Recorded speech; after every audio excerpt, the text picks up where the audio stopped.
Pacific Time on CRNTalk.com. Richard Nixon's a practicing attorney and noted author, and we talk all things legal, all things constitutional from a strict constructionalist perspective. Join Richard Nixon live in the Legal Lounge every Tuesday at 4 p.m. Pacific Time on CRN Digital Talk Radio, CRNTalk.com. Want to build your brand? Get boldly distinctive results with Catalyst Nutraceuticals. Catalyst Nutraceuticals are your full-service specialists for formulating and manufacturing. Let us handle your nutritional supplements. Let Catalyst Nutraceuticals make a difference for your product and brand. Go to catalystnutra.com, CATALYSTNUTRA.com, or call 678-641-9941. Hi, this is Ron Sedgy, inviting you to join me for The Tonight Show of Radio every Saturday night, 9 to 11 Pacific Standard Time on CRN Digital Talk Radio. Now in our 24th year and well over 19,000 guests, The Ron Sedgy Show live originates from our Universal Radio studios. Celebrities from TV, music, movies, literature, politics, and show business, at one time or another, they all come to The Ron Sedgy Show. So why don't you?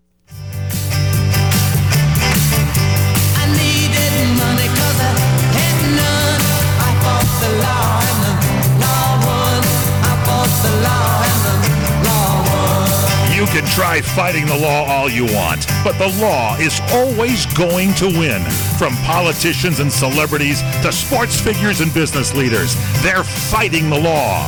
Now, here to sort out the nation's top legal news stories is America's favorite legal analyst, Royal Oakes. This is the Royal Oakes Show. Robbing people with a 6-gun. I fought the law and the law won. I fought the law and the law won. Thank you, Mike Horn, and welcome to the Royal Oakes Show. And welcome to our co-host, Ken Jeffries. How you doing today, Ken? Hi, it's been another fun week. It has been. Our millennial correspondent, Connor Oakes, is here. How are you, Con? I'm doing very well. Happy to be here. Well, we're happy to have you back. You were on special assignment previously, but yeah, we're special back. Assignment in Las Vegas, doing a story, doing some research on kind of special on craps and how much money you can lose playing craps. Can I just give a shout out right now from a friend of mine who's watching in Spain? Please. My friend Ginny Pryor, a longtime broadcasting friend of mine, is watching, and I think she's in Spain. Ladies and gentlemen, we've gone international. And so No, that's not close. Close. Whatever. I think it's Bertha Terwilliger's birthday in Biloxi. Would you like to give a shout out to her too, Ken? Big Bertha? I didn't Is she say related that. to Are you fat shaming Bertha Terwilliger? Bertha Butts and the Butt Sisters, yeah. Ladies and gentlemen, we have so much to talk about today. We're going to get to all the top news stories, the $500 million opioid judgment, and Michael Avenatti's off to trial in May. But before that, I think we have to congratulate Ken. He finally did. He and his lovely wife saw Once Upon a Time in Hollywood after I've been bugging him for about 5 weeks. Can you stop already? You're hocking me a China, as they say in Yiddish. And as I understand it, you liked the movie. Very well done. Very, very well done. It was a love letter, really, to Los Angeles. And the ending is interesting. Won't divulge it in case you haven't seen it. And L.A. Radio is featured. L.A. Radio, yeah, it's a little bit too long, but I'm not I'm not really a film critic, but it was great. The acting, DiCaprio probably deserves an Oscar, and what's his name? I agree. Brad Pitt was really good. We're 2/3 of the way there. We just need to get Connor to see the film. There it is. Yeah, it's going to happen. I am going to see it. I promise. I'll give it a radio. They make great use of the KHJ radio air checks. Those are the tapes of stuff that was Real Don Steele, Robert W. Morgan, and Humble Harv. I had forgotten the story about Humble Harv. This legendary group of boss jocks, as they called them, 1965, they get onto the LA radio scene and they take over. They beat KRLA, KFWB, their competition. So they're all on one station? All on one station. This is KHJ 930 AM. 93 KHJ. That's right. And so the morning guy is Robert W. Morgan. The afternoon jock is Real Don Steele. And Humble Harv is in the evening. Well, Humble Harv ran into a little trouble. He shot and killed his wife Sorry, what? in 1971. This is 6 years after the launch of the station. Oh, 71. That's incredible. All right, I'll tell you something about them. And so what happened was they were struggling, and the gun goes off, and at first he pled not guilty, and then he said, I'm going to just plead guilty, but, it was a struggle, it was an accident, but I'm going to plead guilty. And the judge, Judge Alarcon, Arthur Alarcon, was on the trial court, who was recently on the Ninth Circuit and passed away not too long ago. He gave him only, I think, 5 years or less, and he was out after 3.5 years. And after he gets out in the mid-'70s, he's back on the air for many years, and he was a fixture in the radio scene, and the Pacific Pioneer Broadcasters and so on. Probably it was involved with them. So talk about a comeback story. Yeah, wow.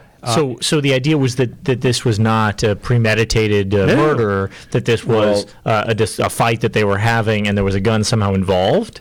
Somehow involved. He used the gun to shoot You know her what? dead. Among radio people later, you'd bring up Humble Harvey and say, yeah, killed his wife.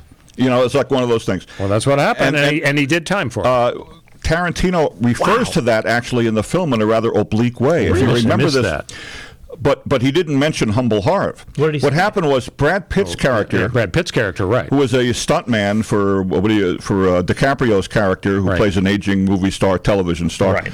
Brad Pitt's character killed his wife in the movie. Yeah, that's a backstory. Got away with it. Got away with it. Yeah. That's right. Now they don't show it, but that's a backstory, implication? and that might be a little tip of the cap to Humble Harv. That's really interesting. Who had recently passed away, by the way. And there's one more thing too, which I thought. Tip of the cap is a weird way to put it when you're describing. No, I know, but it's kind of for people in Los Angeles, it was one of these little nuggets. Yeah. There were a whole bunch of Easter eggs in there, and stay to the end of the movie.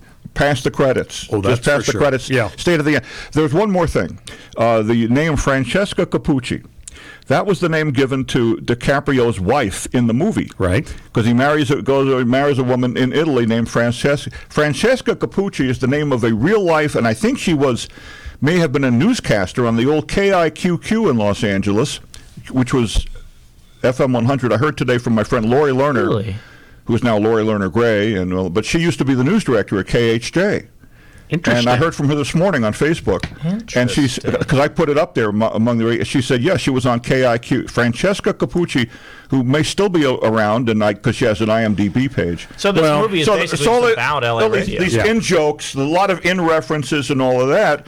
But besides that, I'm sure he had to make a film where people who didn't grow up in Los Angeles would also understand and would also like. So a lot of reasons I think he did that. It was a lot of reasons to see Once Upon a Time in Hollywood. Okay. So let's get to the news. A $500 million opioid judgment in Midwest. I think it was Oklahoma. I could have the state wrong. Maybe it's Kansas. So let me be devil's advocate and see if you guys can set me straight here on this. The opioid pills are a legal product. They're approved by the FDA. Right. The manufacturers are pushing them, and allegedly they misrepresented to a degree, saying, you really ought to give them more, or maybe they aren't as addictive as they really are. There were some sort of semi-misrepresentations. Right. But basically, it was a situation where doctors got these pills, and they knew darn well they were addictive, right? And they prescribed them, and then patients get them, and who knows what they know. Some of them probably know full well the addictive quality. Some of them were using them recreationally. Some of them, who knows? I'm just asking myself, is it really fair to charge Big Pharma with the cost of solving the addiction problem when they played a little game in the lawsuit? It was not a fraud suit. If it was a fraud suit, you'd have to show that the doctor did certain things because of the lie by Big Pharma, and the patient did things because of the lie by Big Pharma. Right. Instead, they said, no, this is just a nuisance. And if it's a nuisance, then as long as the pharma folks kind of fudged the truth, then you get them to pay for the $500 million. Now, the judge didn't go for 30 years of cost of cleaning up the addiction. He only went for 1 year, but that's still $500 million. 1 year was $500 million. Yeah, do you think it's really fair for Big cow. Pharma to just shift the cost to them as opposed to recognizing that a lot of doctors knew what was going on and a lot of patients did too? So are customers going to end up paying for this thing? Well, yeah, I suppose they could increase the price of OxyContin. But they're insured too. I mean, they're an insurance company. But the question is it really fair to shift the cost? Connor, you've got a progressive take on a lot of these issues. I suppose you're not going to give Big Pharma the benefit of the doubt, are you? No, it's certainly an odd situation because a lot of sort of man on the street random Americans would probably agree with your intuition that we don't hold Smith & Wesson liable if Humble Harv kills his wife, right? Those lawsuits against gun manufacturers they fail. They generally fail. They get filed, but they generally fail. And it does seem like there's an even bigger difference. There's another layer in there. You've got the doctor, whose job it is to hand out these drugs in a safe way.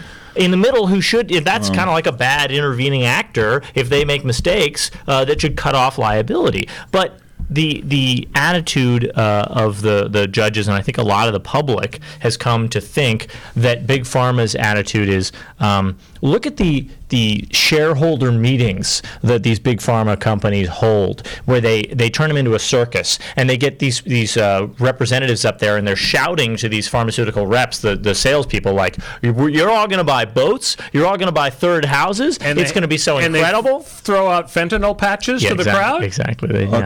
And they're just pushing it incredibly hard, and they've got all these techniques specifically for how do we sell these drugs to doctors such that those doctors will be our salesmen on the ground. And the response that people have come up with is, look, they're just putting a product out there. Yeah, that product is legal. But when you are putting out a product that is that's dangerous, that people can ruin people's lives and kill them, and in addition to not just like guns where they can die, but that there's this amount of like trust. You place a lot of trust in a pill that you get. This pill is not going to hurt me. Everybody gets a gun.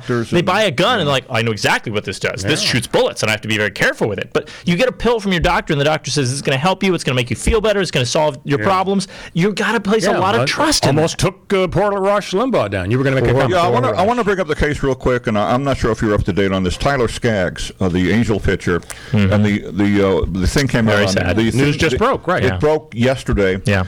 Of the what do you call it? The autopsy broke, and it included drugs, and they said accidental fentanyl, overdose. OxyContin, and alcohol. Well, and I think is the family looking at whether or not the Angels or a doctor for the Angels, and you'd have to help me with this. There was involved in this. Yeah, there was a reference in the LA Times sports page section about the possibility that maybe an Angels employee was involved somehow. So, from a legal standpoint, is the team liable, or we don't know that yet, or what happened? Sure, if the team knew or had reason to believe that maybe their folks were doing some funny business, illegal stuff, then they theoretically could be liable to the family. If the team had absolutely no knowledge, then probably they wouldn't be responsible for it. But I mean, I think of the analogy to tobacco.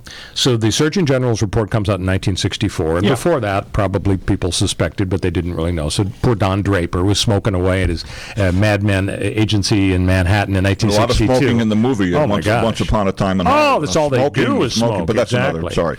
So, but that was 1964. Now you roll out these tobacco suits in the 90s, the 2000s. Give me a break. Everybody knew that nicotine is very addictive. It causes cancer and emphysema and all these other horrible problems. And yet we shift the cost of health issues and to help folks who have tobacco-related illnesses to tobacco because they're big tobacco and they got all this money. So to me, it's kind of similar to trying to blame the gun industry and big pharma and tobacco. It's really a political, sociological issue in terms of cost shifting. I mean, really, was it fair to blame big tobacco when everybody kind of had to know that this was addictive? And clearly, even more clearly than in the opioid situation, I think the tobacco industry lied about disease and addictive qualities and so on. Funded studies that But are we really comfortable just saying, okay, you're big and wealthy and you were kind of guilty, so you should pay trillions? Yeah, I mean, I don't think that it's too big a stretch. They were making money off it, right? That you made billions off of this. But then it was our fault, or we didn't have the self-control to stop smoking and so on. We as a people. I mean, to say it's basically what you're basically saying is like. These healthcare costs that come at the end of years later that take years to manifest are what economists would call a negative externality of the process of making money previously. So if you're a company that pumps out toxic sludge into the river and it poisons the river and kills all the fish and damages people's health down the road, that you're able to take this cost, the cost of doing business of making making nuclear weapons or atomic energy or whatever other stuff that produces toxic sludge. the cost should include everything that it should include the trash that you create at your factory that you have to pay to take to a dump or have destroyed or recycled or whatever. It should include your cost of paying your wages to your laborers, and it should also include the cost of any negative externalities that you generate. And to the extent that pollution is a negative externality, that's pretty clear and obvious. Okay, you got a smokestack that's pumping, carbon into the atmosphere. You should say, well, either capture that carbon or pay for it somehow because it affects everybody. In the same way, you could say that people getting sick from your product is just like people getting sick from the toxic sludge you put in the river. These economists, they're so fancy with their negative externalities, They're so proud of using externality? Words. Yeah. I had one once. I went to the doctor and I had it lanced, an externality. They shoved it right back in. They should speak English. When we come back, we are going to switch gears, and instead of talking about some people or industries that are possibly guilty, arguably guilty, we're going to talk about somebody who's absolutely, there's no doubt, totally guilty, and that's Michael Avenatti. Yeah. Oh, wait, he hasn't had his trial yet. He's going to have his trial in May. Innocent until proven guilty. Santa Ana, California, in federal court. And I'm here to predict right now, he's going to blame it on Donald Trump and find one anti-Trump juror. We'll be back on CRN with the Royal Oak Show. The widely popular book Where'd You Go, Bernadette is in theaters. What does actress Cate Blanchett say is one of her favorite relationships in the film? There's a cataclysmic relationship that she has with her neighbour, from her perspective, a busybody parent at the school. And often the person that you have the most antagonistic relationship you have a lot in common with. And I think that's a bit of a revelation for both of them. Where'd You Go, Bernadette, rated PG-13. Rated PG-13. For this entertainment answer, I'm Matt Mungle. Looking for an intimate, romantic getaway? Escape to Maui's premier bed and breakfast, The Plantation Inn, a quiet oasis in the heart of Lahaina town. Guest rooms and suites offer Hawaiian plantation decor, combined with modern amenities, and surrounded a serene courtyard with a pool, jacuzzi, and lush tropical foliage. The inn is located just steps from Lahaina's historic Front Street for an easy stroll to museums, galleries, shops, and restaurants. Call 667-9225 or visit theplantationinn.com and plan your getaway now.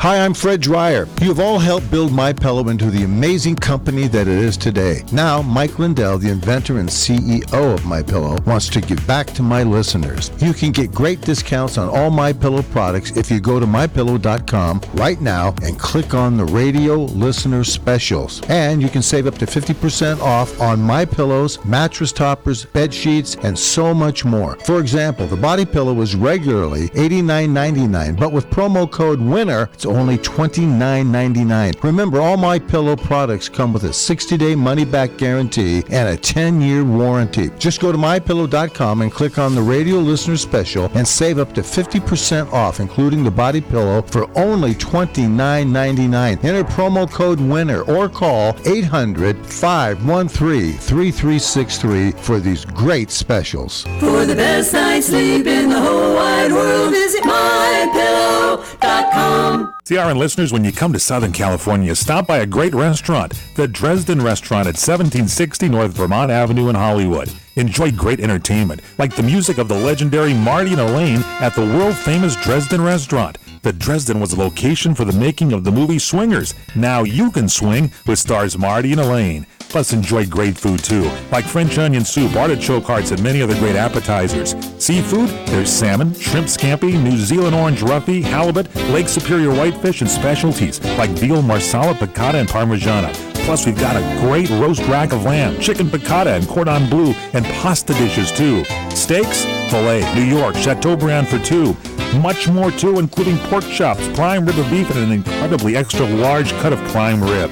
It's the Dresden Restaurant, open for lunch Monday through Saturday and dinner Monday through Sunday. Check us out at 1760 North Vermont Avenue or call 323-665-4294. Welcome back to the Royal Oak Show with our co-host Ken Jeffries, our millennial correspondent Connor Oakes. We are going to talk about Michael Avenatti, but let's get back to our favorite feature, Moron of the Week. Hey, it's back. All right, it's back. We got two very stupid people here. We're going to vote at the end of the show on who these two very stupid people. Oh, him and me. Yeah. Oh no! Okay. Oh, you misunderstood. And I'm not even talking about Michael Avenatti. Two other folks. So our first candidate for Moron of the Week, a pretty solid candidate, a white Oklahoma City news anchor, found herself in hot water after making a racist comment about her black colleague, comparing him to an ape on air. On air? Alex Housden, a lady, she's an anchor with Coco News, was doing a segment about a gorilla at the Oklahoma City Zoo when her black morning news anchor Jason Hackett with him, and she quipped, "Kind of looks like you." Hackett, who was probably rattled by the comment, went along and said, he kind of does actually, yeah, but the internet wasn't having it. 100,000 views. It quickly went viral. Of course, she was very apologetic after getting hit with a barrage of criticism. It was inappropriate, and I hurt people. She said, I want you to know I understand how much I hurt you, Jason, and I'm really sorry. I would never do anything on purpose to hurt her. So, what do you think? Pretty strong candidate for Moron of the Week? Yeah, and she should be fired, too. And I saw that, and I saw the apology. Well, I saw both. I think the comments she made, and then the apology. Was it a lame apology? Like, well, if anyone was offended, if anybody was offended. The strangest part was, and it was, well, I don't say it was kind of funny. He was staring daggers at her. You'd have to see the co-anchor, the African American co-anchor, was staring as she was trying to make this apology. He looked like he was ready to kill her. She says, "We're becoming a more diverse country. And then there's no excuse." And then she held his arm as he, in a way. I mean, she touched him, which was kind of strange.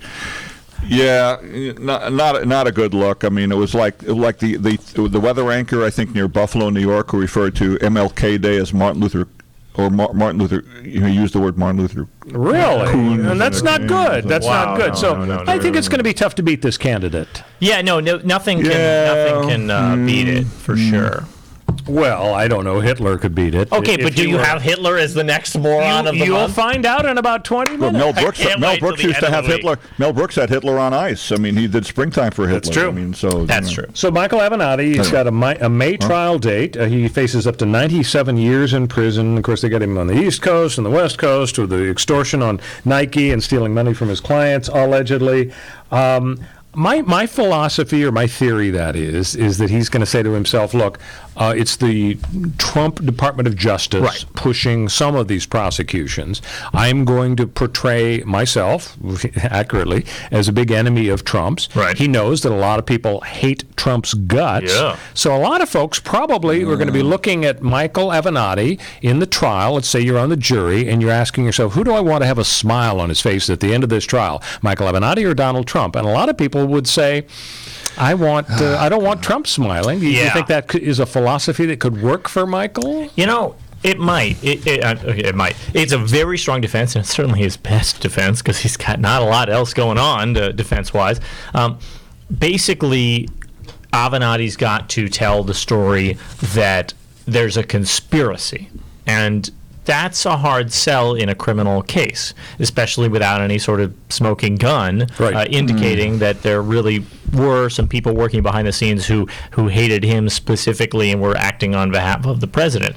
I think that the Department of Justice is going to have a pretty good, that is the prosecution in this case, is going to have a pretty good story to tell about the Department of Justice and basically be able to say, look, you can't just be an enemy of the president and then do whatever crimes you want and then claim that your prosecution is a result of your animosity between you and the president.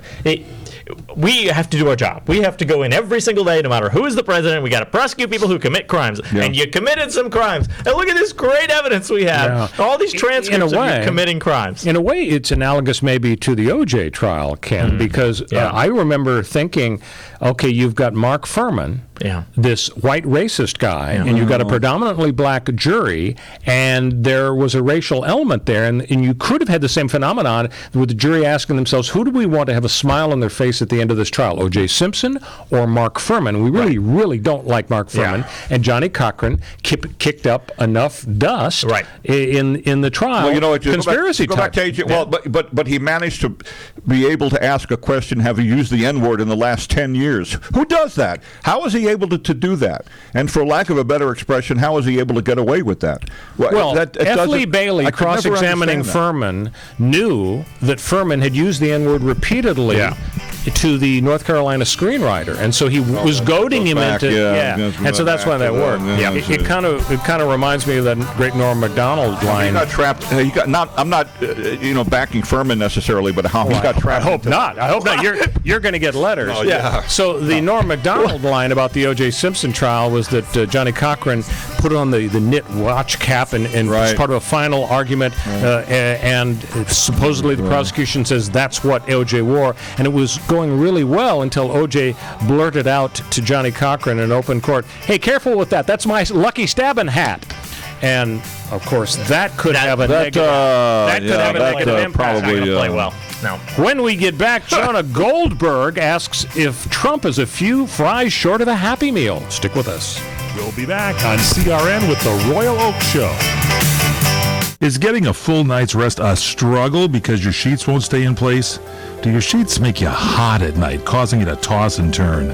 I've been there, but not anymore. Thanks to MyPillow's Giza cotton sheets, I'm getting a full night's rest without the hassle of fixing my sheets.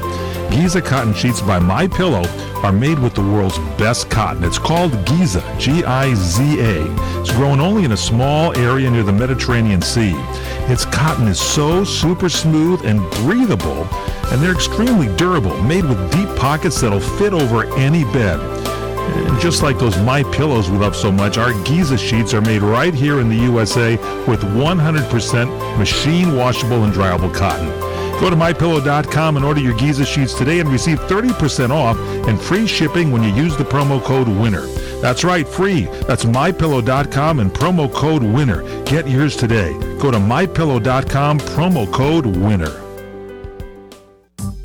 Hi, everybody. Michael Horn from CRNTalk.com. You know, we provide you with the best in talk radio. 8 channels of talk radio, from radio on the left, radio on the right, sports talk, business talk, religious talk, Spanish talk, you name it, we've got talk radio for you.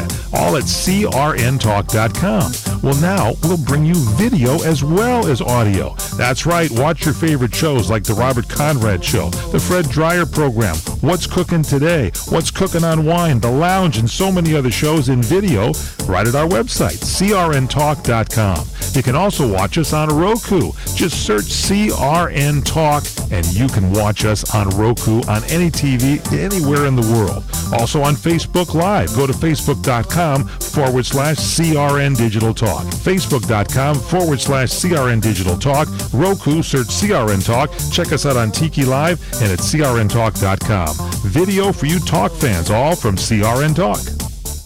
CRN listeners, when you come to Southern California, stop by a great restaurant, the Dresden Restaurant at 1760 North Vermont Avenue in Hollywood. Enjoy great entertainment, like the music of the legendary Marty and Elaine at the world-famous Dresden Restaurant. The Dresden was a location for the making of the movie Swingers. Now you can swing with stars Marty and Elaine. Plus, enjoy great food, too, like French onion soup, artichoke hearts, and many other great appetizers. Seafood, there's salmon, shrimp scampi, New Zealand orange roughy, halibut, Lake Superior whitefish, and specialties like veal, marsala, piccata, and parmigiana.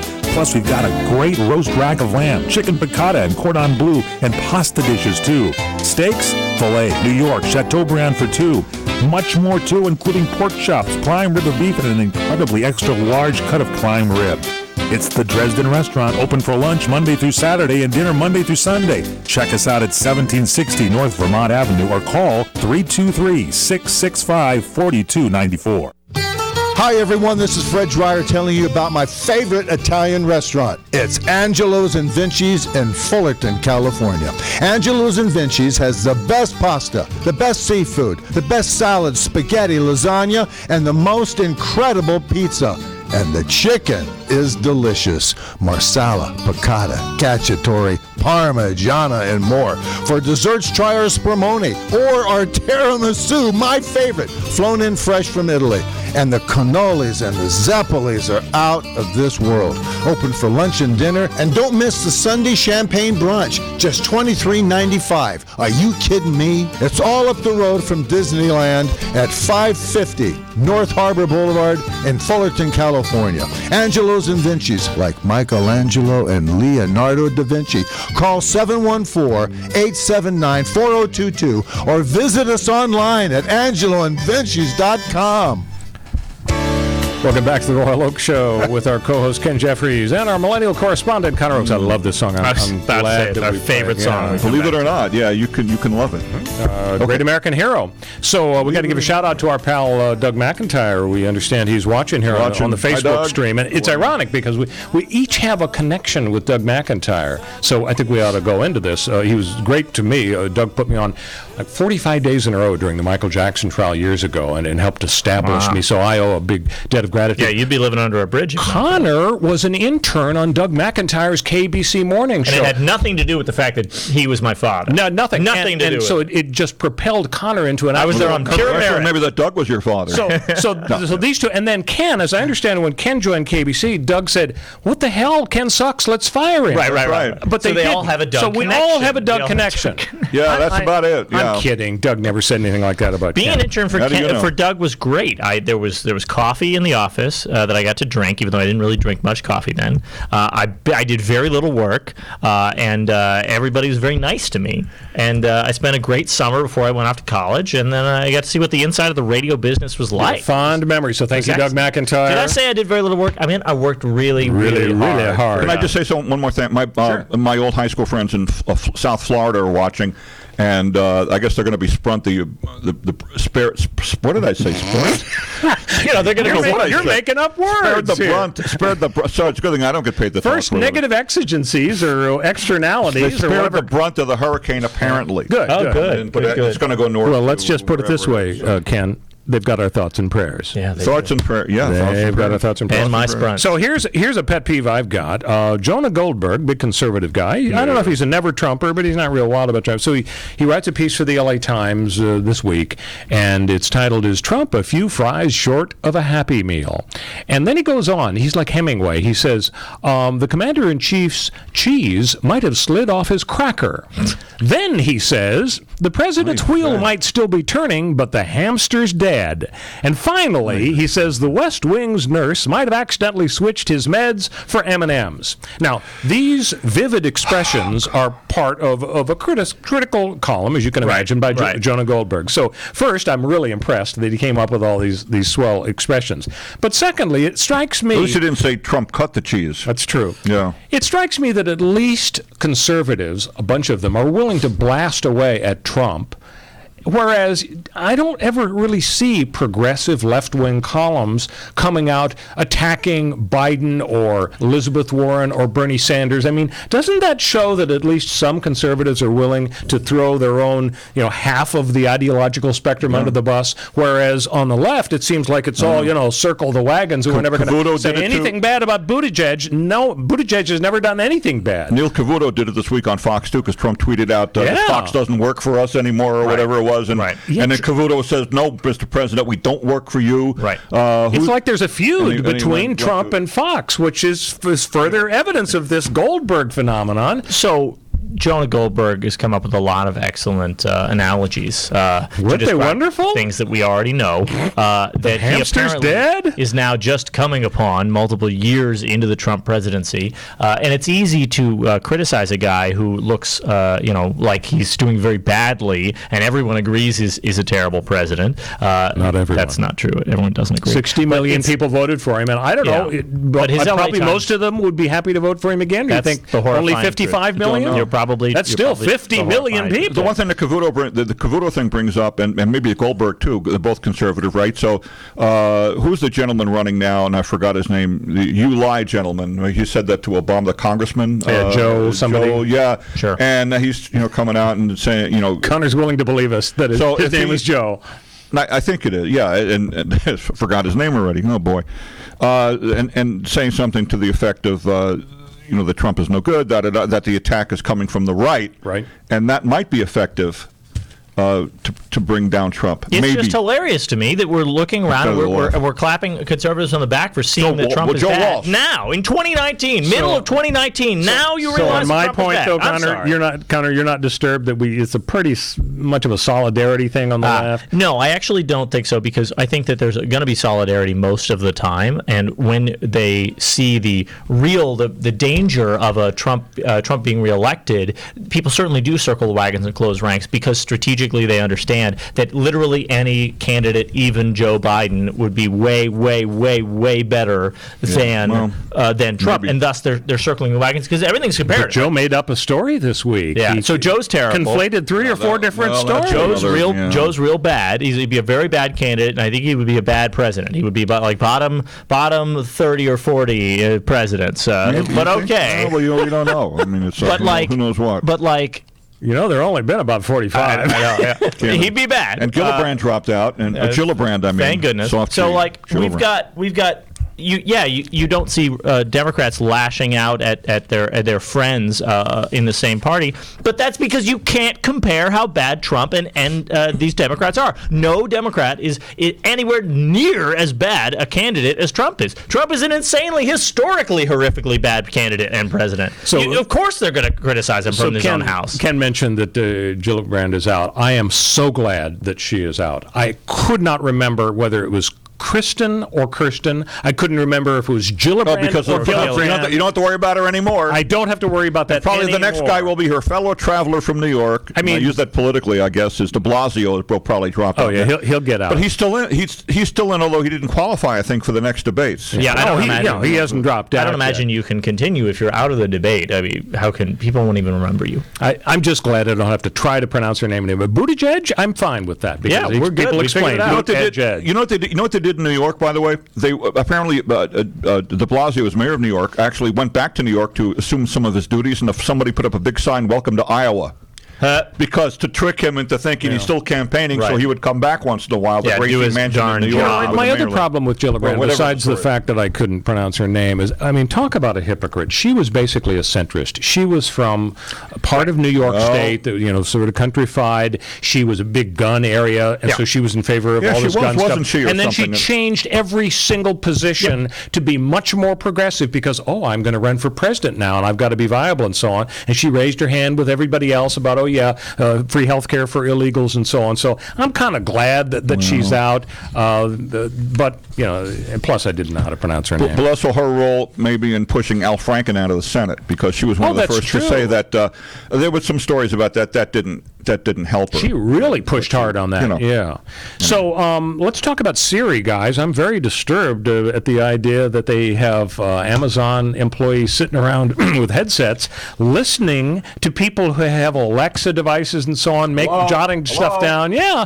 And people who are planning crimes or having sex and stuff like that Siri, play Murder on My Mind on Spotify. Yeah, that's the kind of thing. Murder on My Mind. It's a good song. Did you think? Glenn Campbell, that was Gentle on My Mind. I'm sorry. Yes. Do you think Apple is going to be able to reassure people that this isn't like 1984, George Orwell with the two-way screens in your homes, and you see the little Alexa device? It looks like an innocent hockey puck, but it's actually listening. I mean, it's voice actuated maybe, but maybe it's running all the time. Yeah, well, it's got to be running all the time to be able to hear when you say, "Hey Alexa," or whatever. Right. Yeah. So I don't have one of those things. Do you guys have those things? Yeah, I do. I think that people get used to almost anything, and they're going to get used to this. I think that that Apple actually has done some stuff that was maybe a publicity stunt, but also was them taking a stand previously to indicate we really care about privacy.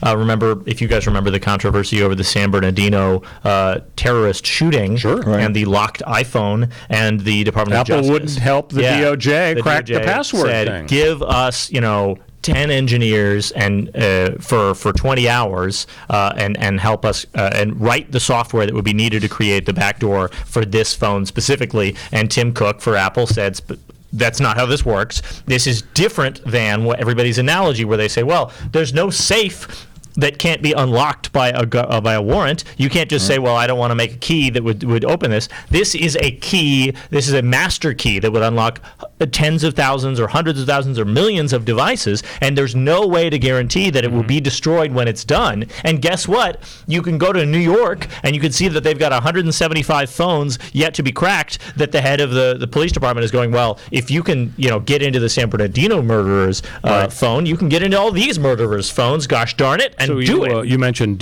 Tim Cook. I think his name is actually Tim Apple. Tim Apple, right. Yeah, Tim Apple. The president changed the name officially. If the president calls you a new name, that's your name. And didn't they find some 16-year-old World of Warcraft player who was able to crack the password? Some guy. Did they really? Yeah, he stepped forward after Apple refused to do it. That's how they got the password. Wow. Yeah, because it's an arms race, right? Like cybersecurity is a constant arms race, and you can go back to Apple, iPhone 8 or whatever, and there are now devices you can plug plug into it, and it bypasses the way that because the problem is if you try too many times, the phone gets locked, and it gets locked for longer and longer periods of time until it's locked for 10,000 years, and you can never get in. So you have to bypass that, and then you can brute force your way through it because it's only so many combinations of numbers.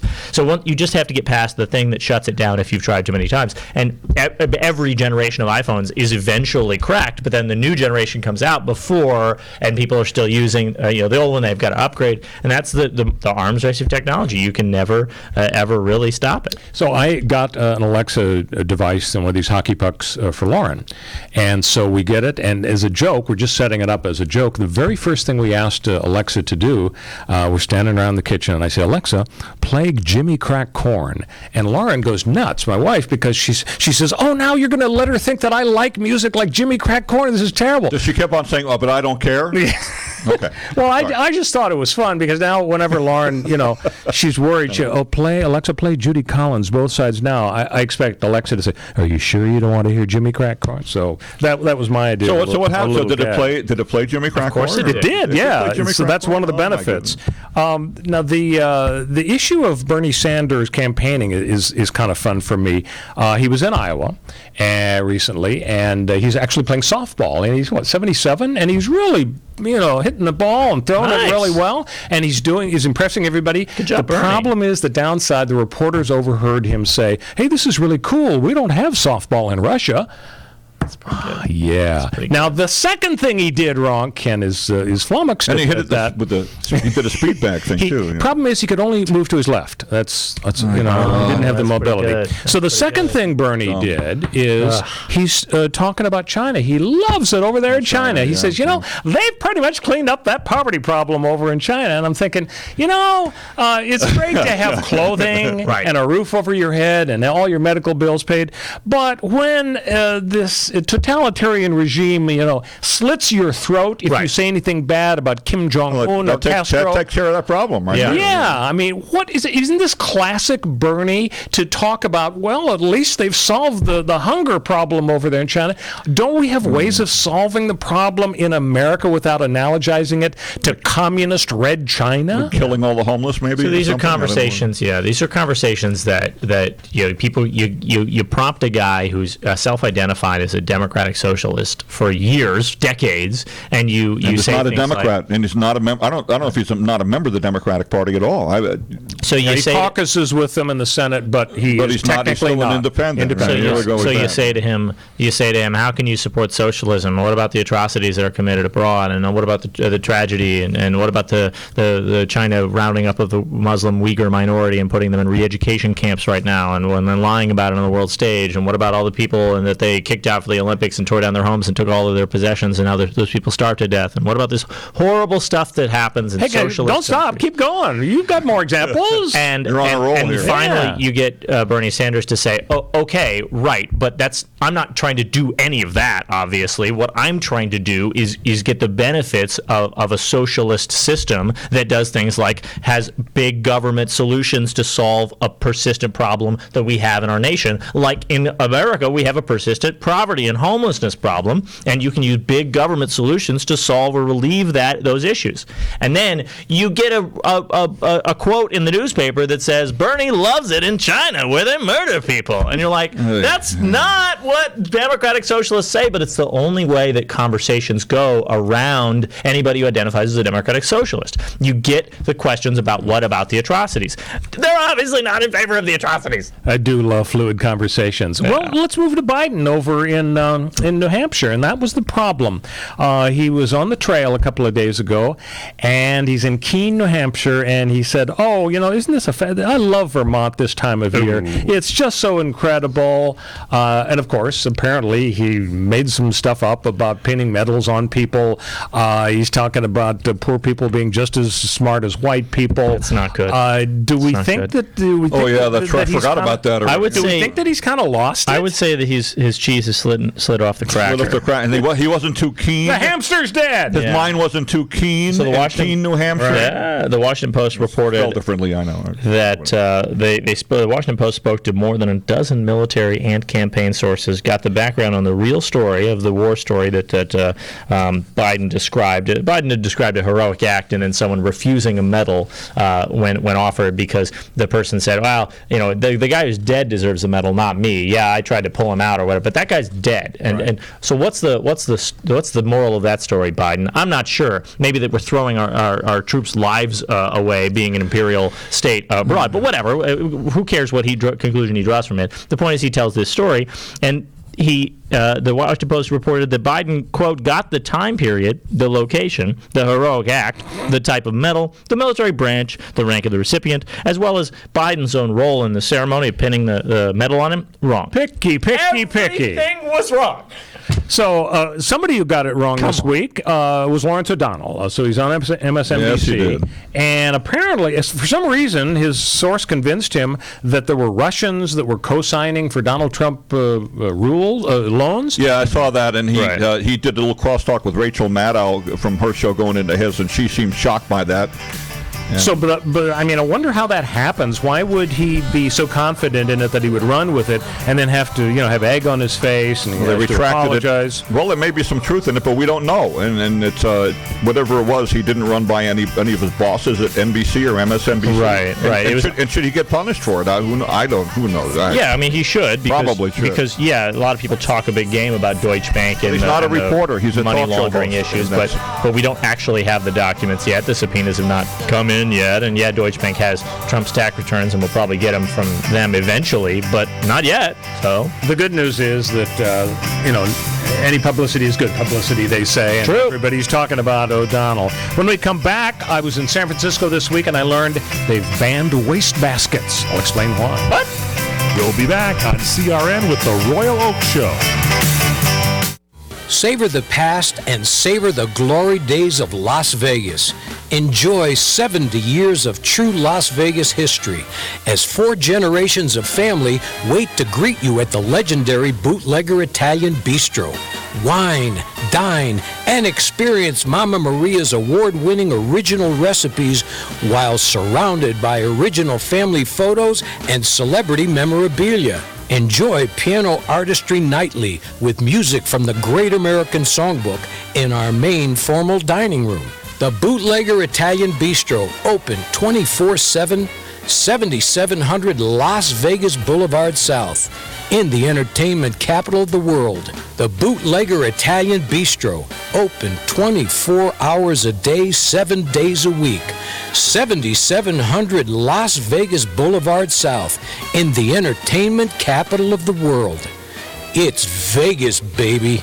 This is the Entertainment Answer. What is our Blu-ray pick of the week? Well, it has to be Avengers Endgame. The emotional follow-up to Infinity War is now here for us to watch again, cry again, cheer again. Whether you've seen it once or a dozen times, it never loses its entertainment value. All your favorite characters are back in this one, plus tons of extras, behind-the-scenes moments. It's rated PG-13, so like all the other Marvel films, know your audience. Avengers Endgame, available on DVD, Blu-ray, and digital. For this Entertainment Answer, I'm Matt Mungle.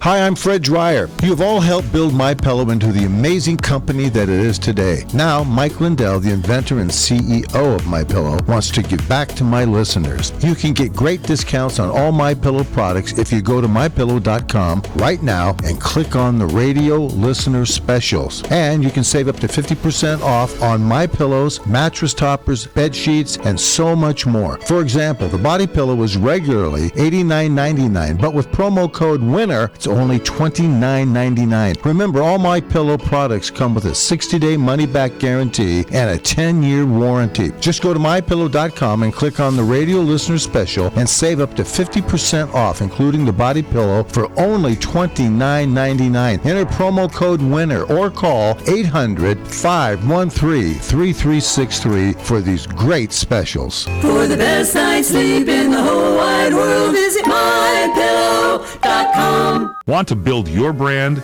Get boldly distinctive results with Catalyst Nutraceuticals.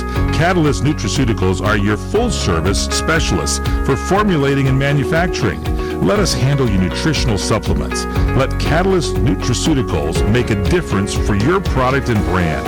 Go to CatalystNutra.com, CatalystNutra.com, or call 678-641-9941.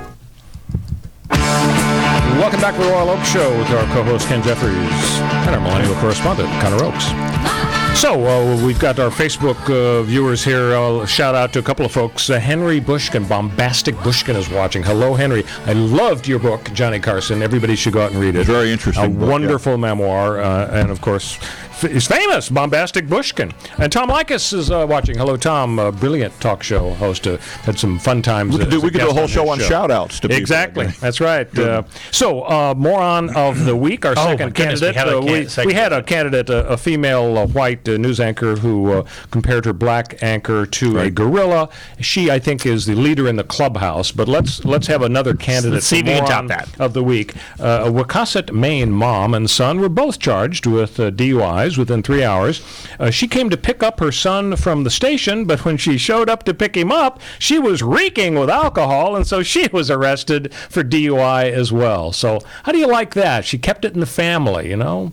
A little ironic. The kid was in for drunk driving, and now the mom. So what a legacy, huh? What do you think? Do you think she qualifies? Is she up there with the female anchor with the horrific racist comment? You know, as racist as that anchor was, she couldn't have killed anybody with a vehicle on the way. That's true. So that's I mean, you got to compare. You know what? Maybe she wasn't. It was a clueless statement to make. Yeah. And I've made them too before, so I'd say the second one. Can we have it be a tie this week? Yeah, let's make it a tie. Let's make it a tie.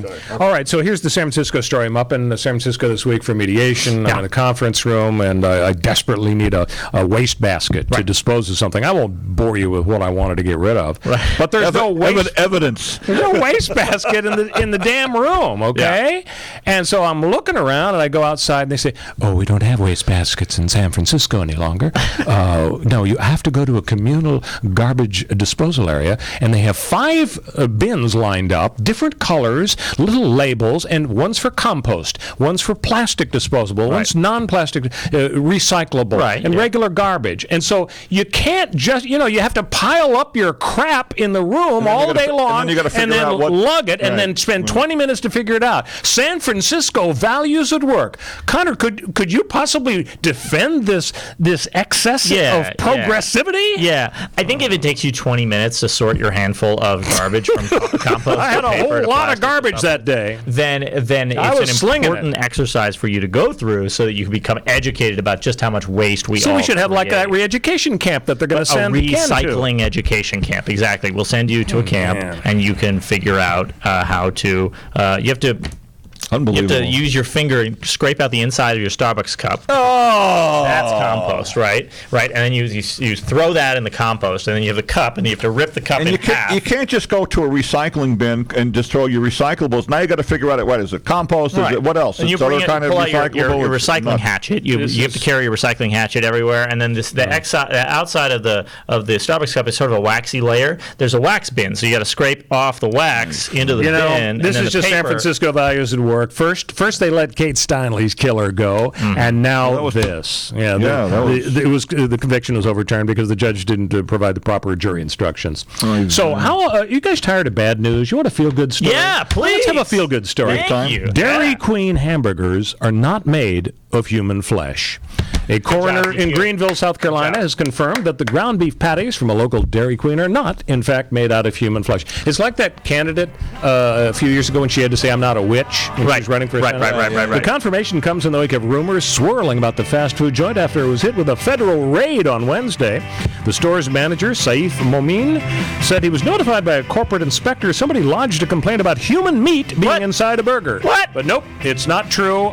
You can breathe easy. You can go relax box at a Dairy Queen. That makes me want to eat sure in the Dairy knowledge Queen. you're not being a cannibal. So that you really want to have the cannibal special. Yeah, it's very weird. I gotta say it may be a feel-good story in a sense, but bad news. You know, somehow poor Dairy Queen people. I don't feel good. I don't know why it is. You don't know why I'll take you to Dairy Queen, you'll feel better. Yeah. Thank you, yeah. And finally, in England, they ban sex in portable toilets. They have motion detectors and an alarm sounds if you do that. So it was a problem. Have a great week. See you next time, folks. Which was most important because that was your theme. Are you tired of hearing your favorite talk radio shows sound like this? What if you could hear your favorite shows in crystal clear, high-definition digital sound? Well, with CRN Digital Talk Radio's 6 channels of high-definition radio, you can now hear all